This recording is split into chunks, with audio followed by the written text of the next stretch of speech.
Hello, my name's Fred McNeil, and thank you for watching QAC TV 7. We have a show on Channel 7 which is called Thank You for Serving. We get different veterans to talk about their experiences in the military, maybe how they changed their lives or how they affected their lives. I'd like to welcome this week Dr. Greg. Dr. Greg, thank you. Would you introduce yourself to the audience? Hi, my name is Gregory Bisset. I am a clinical social worker. Okay. Now, Greg, let's go like we do with everybody. Where were you born and where'd you grow up?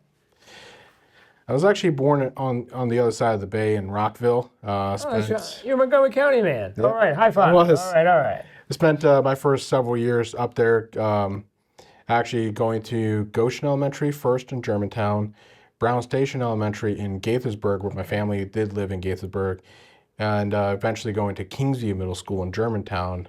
Middle of my middle school year, we moved to Crisfield, Maryland, where I attended Woodson Middle School. Oh, Woodson, sure. And then I graduated from Crisfield High School in 2008. Oh, okay. Now let's go back. A high school, middle school, sports guy, nerd guy, who knows what you did guy? I played a variety of different sports, but definitely growing up, it was all about baseball. Oh, you're a baseball guy. Love baseball. I played baseball probably 8, 9, all the way throughout high school. What position? Left out. Left field. I'm here with you. Left field. Okay. Left field. Left field. I played catcher for a while. Okay. Tried my best at third base. Was not that good. The hot corner. No, that's wasn't the best infielder, I'll be honest. But in the outfield is actually where I found a lot of my fun. I actually really like being in the outfield. Okay. I like tracking the ball. I like moving with it. It was. Greg, third nice. base is hopeless. I mean, I don't know how you felt. When I'm down here looking at that batter, a scorching line driver, I hated those little one hoppers there. They were dangerous, I thought. That's what I always found the most fun at, because you like sometimes because the balls can be unpredictable depending on what field you are, and I like that unpredictability. Plus, nothing quite beats stealing a home run from someone. No, that is nice. Nothing quite beats that. Now, at the high school, you played baseball also? I did all the way up except for my senior year. Okay, so you played 3 years, or was it 4 years of high school or 3? 3 years of high school, freshman, sophomore, and junior year. I also, in high school, I ran cross country. Oh, I ran cross country coach. Another good sign here. I ran cross country my junior and senior year. I actually went to the States my senior year. Did you really? Yeah, we Up in lost. Hereford. The mountains, remember? Yeah. They had a state championship there, right? Yeah. Yes, they did. We lost because of the hills. Well, we're not used to the hills on Eastern Shore. Greg, Eastern Shore, my story is my kids, we did great on the shore. As soon as we had the meet in Hereford, my kids would say, no way I'm going up that Goats Pass and run. Yeah. No, I know the feeling. We faced the same problem. I actually played basketball all 4 years of high school as well. High school. Okay. And my senior year, instead of baseball, I actually ran track and field. Oh, good. So you were a runner. Good. Now, you graduated from high school, college or military, or what did you do after high school? Actually, while I was in high school, I actually went to VOTEC, the Taws Vocational School in Somerset County. Okay. And I started my sophomore year, and I completed the criminal justice program my junior year, and actually went back as the teaching assistant for the criminal justice program my senior year. Really? Okay. Yeah, actually, if you had asked me middle school, high school, I was going to go into law enforcement. You're a policeman? Okay. I was actually preparing the end of my senior year. I actually graduated when I was 17. A young guy. I was not smart. It was just because my birthday's late. Okay. Please, by all means, don't think that I'm a smart one. Okay. But it's just because my birthday's late. So you wanted to be a policeman? State? Local? State. I actually had, once I completed high school, I actually submitted my packet and went for all the testing for the Maryland State Police Cadet Program. Okay, you want to be state policeman. Now, what happened? I was 17, several different things. I didn't really know what I wanted to do, so while I was waiting and doing the testing for MSP, I went to Warwick Community College for a semester. Not sure what to do, or? Not really sure what to do. I didn't really pay attention in class too much and just kind of figuring out what to do. One of my friends from high school, he was going in the Marine Corps. That's absolutely what he was going to do. He was ready. Oh, he was gung ho. They told him that, hey, you can get promoted if you bring in two friends. A buddy program or something. Yeah. Like that, So he brought the recruiters to my doorstep. And he got E3 or whatever. He got. E2. E2. E2. The highest you could go was E2. You can't go into boot camp E3. or the Okay, Marine so Corps. where did you have boot camp? Platoon or? Parris Island. Oh, Parris Island. Mm-hmm. Now, I always ask everybody, and you and I were talking before we went on the air, it's usually a shock to the system in many ways because we're living this certain life. But you tell me, what was basic like? It was an experience. Okay. I will give it that. I enlisted and I stepped on the yellow footprints January 5th, 2009. Okay. It was definitely a shock and awe moment, especially when you get introduced to your drill instructors. Lucky me, my platoon, I was in Golf Company, 2nd Recruit Training Battalion. I actually still remember my platoon. My platoon was 2018. Okay. The funny part about my platoon was that we were gunnery sergeant heavy. So Which meant what? Tell me what. First of all, tell the public what a gunny sergeant is. So gunnery sergeant is the rank of E7. Okay. So you have sergeants E5, staff sergeant E6, gunnery sergeants E7. These guys are in the top of the heap here. They're pretty high up. Yeah. E9 is the highest with sergeant major or master gunnery sergeants. So most of the time for drill instructors, sometimes their drill instructors are a sergeant. They usually have at least 3 drill instructors, maybe 4 drill instructors. And please keep in mind that for the Marine Corps, it is drill instructor, not drill sergeant. Oh, It's drill well, instructor. there's nothing as intimidating for anybody in the public to look at a picture of a stern Marine. What made my platoon unique is that we had 5 drill instructors. 5. 4 were gunnery sergeants. You had some rank. Yeah, we were gunnery sergeant heavy, and we had 1 staff sergeant. And our 3rd hat is known as the kill hat. No, He's the one that. Tough guy. I mean, is he? He's the discipline. Okay. He's the one that gets in your face. Private, give me 10. Yes. Yes. Okay. He's the one that'll PT you the most. He's the one that'll get on your case more than anything. Okay. He was actually the lowest ranking one, so he had to match all the other ranks. Okay. I spent a lot of time in what's called the sand pit. So what's the sand pit? You pretty much do every exercise that they can think So of. they put you in like a sandbox, basically? There's literally a giant sandbox that can hold 120 Marines into it. Oh, okay. It's a giant sandbox. You do everything from burpees, push-ups, sit-ups, jumping. You can do that for minutes to hours on end, just everything and no matter how fast you go, it's not fast enough. So you're usually put there for corrective behavior. I'm trying to be nice on the terminology. Or when they feel like it, That's what I'm saying. in all fairness. So Parris Island is about 3 months, technically 13 weeks, so just over 3 months. I entered boot camp, I was about 210 pounds. Oh, how much? When I graduated boot camp, I was 158 You're kidding me? in 3 months. 60 pounds. Is my math right? It's a great weight loss program. Oh, now this was just because you were all of a sudden so physically active and diet, or a combination of both? Both. Both.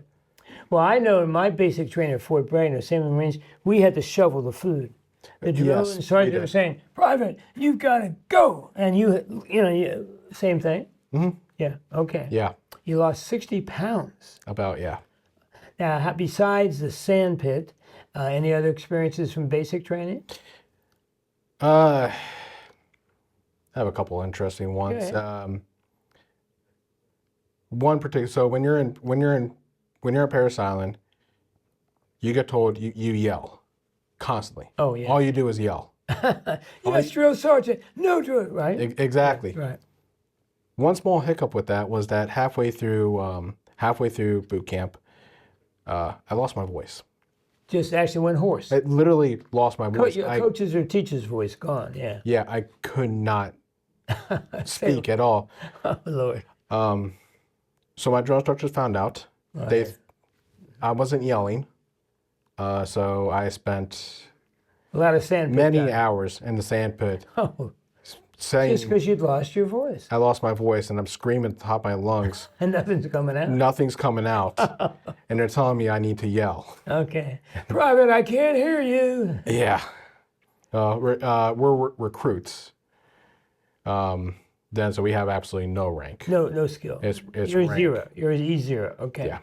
Now, you said 13, any other good stories out of basic training besides you lost your voice? You kept your mind. That's the important thing. Debatable. Kind of. Debatable. Okay.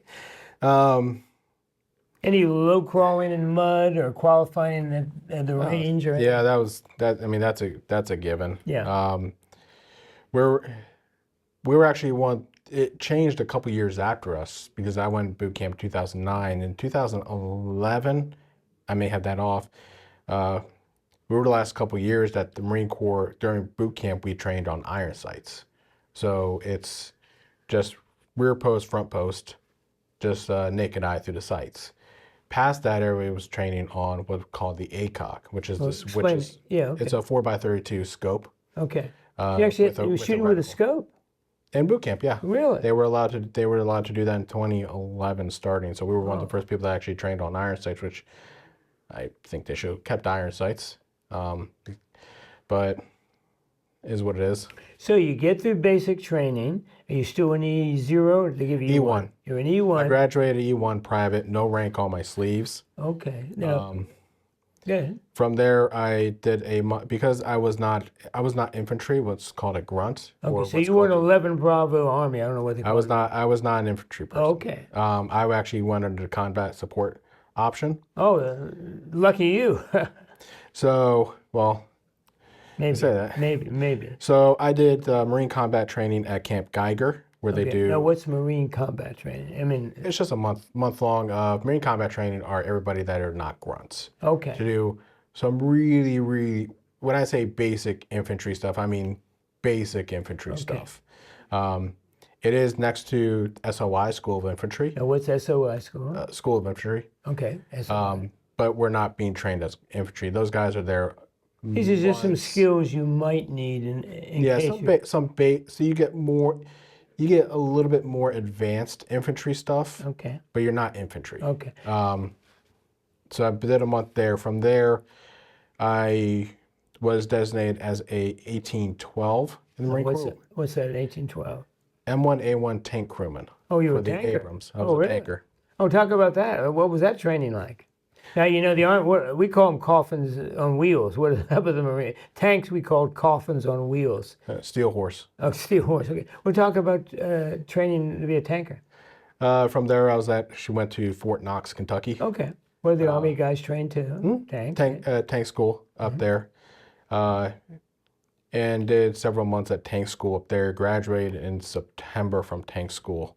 Now, what was tank? I mean, are you driving tanks or are you shooting? You're performing every function on the tank itself, and you get to know that tank itself. Much like infantry guys know their rifle.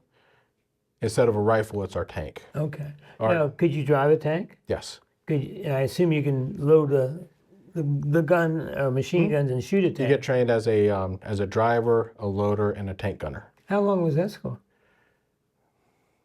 About 4 or 5 months. So that's a fairly lengthy and intensive. It is, yeah. Intense school, and you're actually driving the tanks. The Abrams. Yeah. We actually got a tank license, like a tank driver's license. Really? A tank driver's license, yeah. When you graduate from the school, is that right? Now, did you enjoy that? Driving a tank was fun. Oh, well, what's the fun part of driving a tank? First of all, how do you drive a tank? I don't know. Well, it's not what most people think of. You're actually laying on your back. So you're not standing up like you're in a car, sitting like in a car. You're not. So you have two main areas of the tank. You have the hull and you have the turret. Okay. The turret with the main gun itself is the loader, gunner, and tank commander. The driver actually sits in the hull. Just if you're looking at look at the front of the tank, you have the main gun and you have what's called the front slope. Mm-hmm. You'll see 3 periscopes. That's actually the driver inside the hull. He's actually not in the turret. Okay. And you're usually laying on your back, and steering is actually throttle steering, more like a motorcycle. Okay, so you're on your back and you're holding some type of joystick like this. It is. It's a joystick, and you actually maneuver by turning it with throttle. Oh, okay. So the only pedals you have is actually the brake pedal. So you're braking with your feet, speed and turns with your hands. And does it look like a T? You know, what is it? What is the actual? You don't have a steering wheel, do you? Or No steering wheel. It's just handle. Handle coming down. Okay. Was that claustrophobic at all, being underneath those guys? Not really. Okay. Not really as bad as you think it is. Okay. So You had plenty of room. Oh, you had room. You didn't. you have room. There is a height requirement to be a tank. You can't be above 5'11". Okay, I would have fit That in. actually is a height requirement. You can't be above a 5'11", or you're going to go into a different feat. You go into something else. So you're on your back, holding steering mechanisms with your hand, brake with your foot. And you're looking through periscopes. Okay, So you're not actually looking through the lens. You're looking through periscopes that are coming up.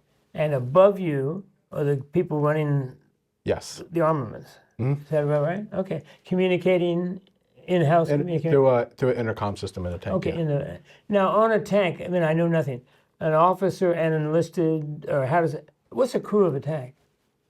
Crew of the tank can be made up of, so you have your driver, loader, gunner, and you have a tank commander. Usually how it breaks down for, you have a tank platoon, which is 4 tanks. Okay, so there's 4 tanks going together. 4 Marines each. So it's usually 1 officer in a tank. Each tank had an officer. Nope, only 1 officer. Oh, for the whole 4 tanks. 4 tanks is 1 platoon. Oh, okay. You have a platoon of tanks, which is made up of 4 tanks. All right. We have 1 officer. Your highest enlisted, which is usually your platoon sergeant, usually a gunnery sergeant, he has his tank. Your staff sergeant, he has a tank. And usually your senior or your highest sergeant has their tank. And those are your 4 tank commanders. Everybody falls underneath. And a crew of, make sure 3? Crew of 4. Oh, crew of 4, okay. Yep. 1 steerer and 3 above you. Yes. Now, any good training tank story? I mean, are they crashing? I mean, I can't imagine. It's like driving a bus, lying on your back, looking through periscope. How was your peripheral? I mean, would you turn the periscope? How did you see? You can't turn periscopes. You have 3 periscopes. You can look in front of you, and then you can look at sides over here. Okay, so there is peripheral vision. A lot of it is the tank commander tells you where to go. So driver, turn left. Oh, he's actually telling you. Yes. Oh, okay. He will actually dictate, because you can't see behind you either. So if you're backing up, the tank commander is guiding you back. Does the tank commander head outside of the? He can be. Oh. He can be, but he also has periscopes, and he can see 360. Oh, he's got the 3. So he's actually. So your job is the entire tank can be navigated with all hatches down, being completely locked in. Okay. Any good training stories? Did you run in any barns or run over any cows or anything? A couple. So especially when you get to the driving course isn't like parallel park or things there. It's just open, muddy field. Like an obstacle course of muddy fields. It's not even an obstacle course. Oh, it's just straight. Just go have fun. Oh. That was actually kind of fun about it, because it's like you did various different things. You got to know navigation. You got to know certain things, the driving. They had this one that was a giant mud pit. You got, so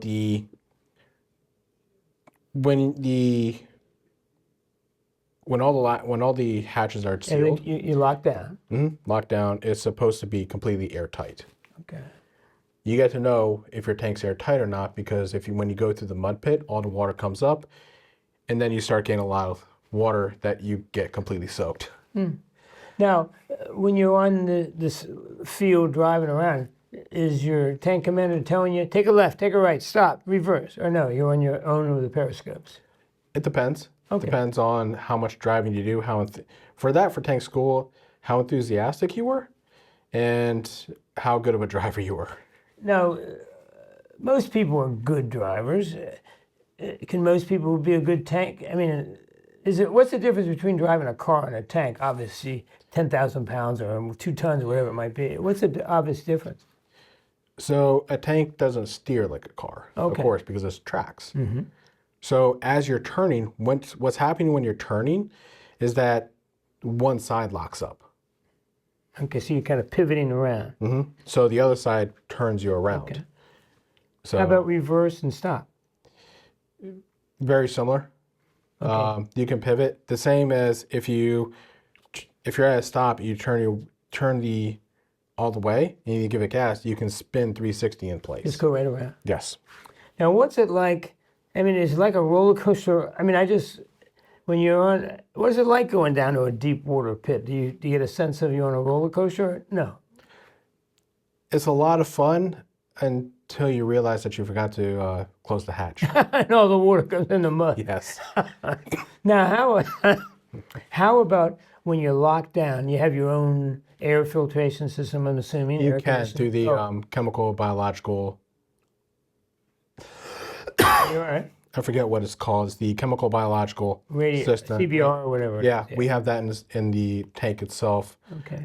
So if case of nuclear, chemical, or biological You can attack, lock it down and breathe. that's why we can be completely airtight. Everybody can hook up to a ventilation system. Now, is a tank hot? And I mean, is it your car? You turn on the air conditioning, right, when it's 85 degrees. In a tank, Oh, there's no AC. so how hot does a tank get? I mean, you're sweating the whole time when you're in a tank, or Not really, actually. no? It's hot in summertime. All right. It's a giant steel box. Well, are there fans? Are there little? No little fans. Not really. So the only air you're getting is if these vents are open. Is Yeah. that correct? Yes. So when you're shut down, it'd be hot as heck. It can be. Yeah. Okay. All right. It has been. Now, in all the Hollywood movies, you always see the lieutenant or sergeant. You know, his head is above the turret. You know, now is that most of the time is the tank operating with someone outside looking or not? Usually yes, because it's a lot more fun. Oh, okay, it's more fun. Okay. I mean, you're going through a tank through an open field. Yeah. Pop your head up. Pop up and look. Yeah. For one, it allows the air to kind of breathe, so it's not stagnant air. Okay. But it's also just a little bit more fun. When I was a loader, I usually had my head out the hatch. Oh, looking around. When we didn't need to, absolutely.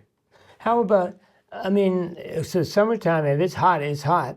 Wintertime, I'm afraid to ask, is it cold? I mean, do you freeze your buns off in the winter? It's actually warmer. Oh, because the engine motor or what? Yeah, so the engine's a turbine engine. It's Like a jet. like a jet, Like yes. a jet. It's And that not, keeps you warm. we're one of the only countries that utilize a turbine engine for our tanks. in Why is that? capacity. Why would that be? Most people use diesel. Oh, okay. Advantage, disadvantage, do you think? Or no? 6 or a half dozen? Neither here or there, Okay. honestly. Well, when you get, okay, well, now the Abrams, am I correct? Is the Abrams the tank that actually has a vehicle follow it? Or maybe I could be totally wrong.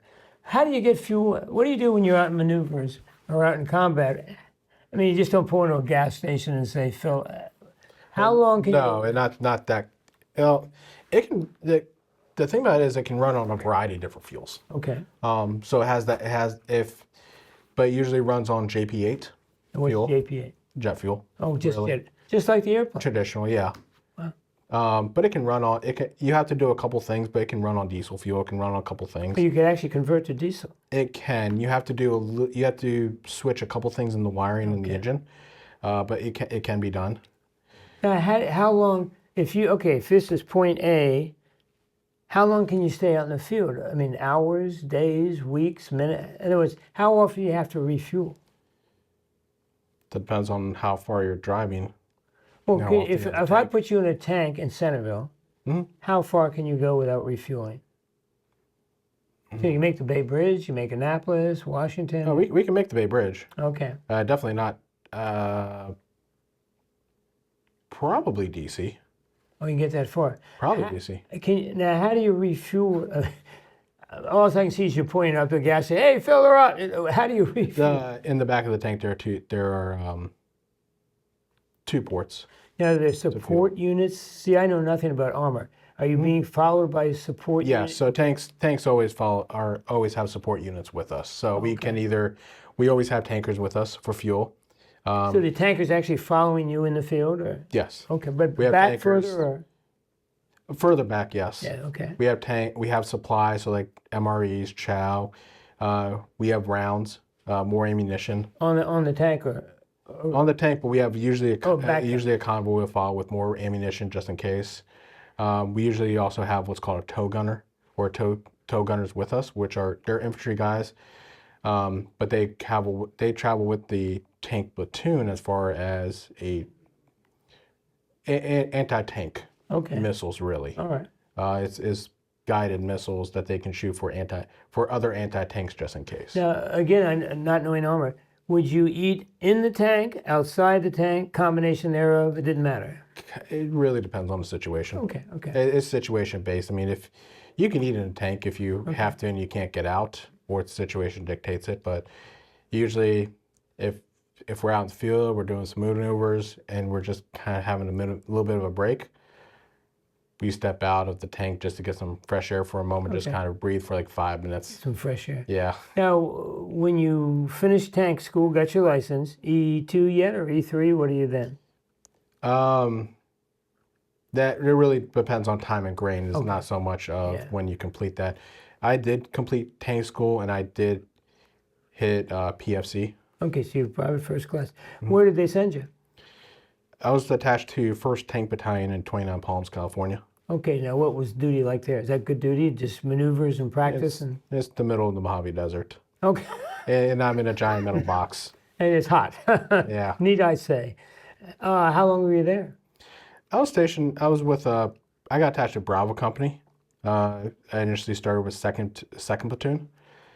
And I was out there pretty much September of 2009 to when I was discharged. Oh, you spent the whole time there? With Bravo Company at 29 Palms. Okay. Yes, I was with Bravo Company my entire enlistment. So you didn't go overseas at all? I did 2 tours of Afghanistan. Oh, you were in Afghanistan. Briefly talk about that. Good, bad, and different? I mean, it's war, but... I am the epitome of needs of the Marine Corps. Okay. So even though I was trained as a tanker, I never deployed on a tank. Never deployed? What were you doing in Afghanistan? I was never on a tank in Afghanistan, which is hilarious, actually. Yeah, supply or... No, my first tour, I did route clearance with 1st Combat Engineer Battalion. Now, what's route clearance, for those of us who don't know? Pretty much going down main supply routes and secondary supply routes. Make sure they're clear and safe. Make sure the roadside bombs, IEDs, make sure that they're not going to blow up convoys, and that we have direct routes for all the things. So it was our job to clear the routes. So the guys behind you know, hey, that highway's safe. Go. Yes. Go. Now that was first tour, both tours? That was my first tour. How about the second tour? My first tour, I did a personal security detail in Kabul. Now who were you providing security for? We were with Regional Support Command out of Camp Phoenix in Kabul, Afghanistan. We were attached to a National Guard unit. Camp Phoenix was a NATO base. Okay. So we got to interact with all kinds of different... It would have been interesting, right? It had its moments, yeah. Now, what rank? What rank were you there? I picked up corporal when I was on my second tour in Kabul. So you're E4 now. When I was in Kabul, yes. When my first tour, I picked up rank just before we deployed. So my first tour, I was actually Lance Corporal, E3. Okay. What did you do in the second tour? Is that security also, or clearing room? My second tour was pretty much security, personal security detail. Okay. Which was also rather interesting because we didn't really operate military vehicles per se. We rode around because cars. Up armored Tahoes and Suburbans and expeditions. Yeah, it was a Now, blast. is this ambassador level or general level, or security for whom? A lot of engineers that had to go out and inspect the private. No, U.S. military. Oh, U.S. U.S. and like we escorted a lot of CBs, high-ranking CBs. Oh, so you went to construction sites and the people running them. As it was the buildup of Afghanistan, as we were building up Afghanistan itself, there were some higher-ranking officials that we did escort around. Nothing as far as like ambassadors. We did go to the U.S. Embassy in Kabul a couple times, but nothing. We never escorted. Lower level engineers or whatever. Lower level military officials. What were your general? We only have about 4 minutes left. General reactions to 2 tours of Afghanistan. Yay, nay? You doing your duty? Doing what the country asks you? How do you feel now? Still miss Afghanistan, to be honest. You miss it? I do. Oh, why? Even to this day. To be honest, as stressful as it was, my 2 tours were vastly different in itself. My first tour, they both presented their own challenges in their own way. One was more combat and indirect fire heavy. Were you in direct fire? Were you in combat situations? Yes. You were protecting, and this was on the security things or the road? That was route clearance, and we were in Helmand Province. We operated in Marja, Garmshire, and Nawa districts. So these were hotspots. Yes. These were hotspots. Marja and Nawa were hotspots, particularly Marja. But you miss it. You miss the excitement and the adrenaline part of it that all of our veterans talk about in combat, or not? Not so much the excitement part. Unlike being home, and this is I was only back for a short period before we volunteered to go back for a second tour. Oh, you volunteer. Yeah, we were only home for a very brief period before. You knew what you were doing that day, one foot in front of the other, and you didn't have the worries of being back home, where you had to worry about bills, you had to worry about family, friends. You did your duty, ate your meals, slept, and that was it. Yeah, in some capacity, you didn't really have to worry about all the other stuff that usually we had to worry about with life. Yes. One foot in front of the other. We take our next step. We have our next mission, and Move on. yeah. Yeah. How about, how did you find the Afghan people? Friendly, indifferent, scary, depends where you are? That really depended on where we were. Okay. Some we had positive interactions. Some were a lot more suspicious of us, I'm going to say. Okay. Well, so fair. it really Depended where you were. Yeah, vastly. Okay. Now I'm going to skip ahead because we only got a couple minutes left. So you get discharged from the Marines. Mm-hmm. Now a lot of people in the audience don't use. So all of a sudden, zoom, we go to college and end up with a PhD. What was it? What was the drive there? Terrific. So as I wanted to be in law enforcement, I realized that I had my post 9/11 GI Bill. And I had a lot of guys that were coming back that had a lot of mental health issues. So I could go law enforcement, but let me go to college, see what happens there. And if I go to college, if I go law enforcement, college degree is only going to help me in promotions. So to me, it was a win-win. Right. So I applied to Salisbury University, and I got denied. Okay, turned down. I got denied. So I went to Warwick Community College for a year. Right.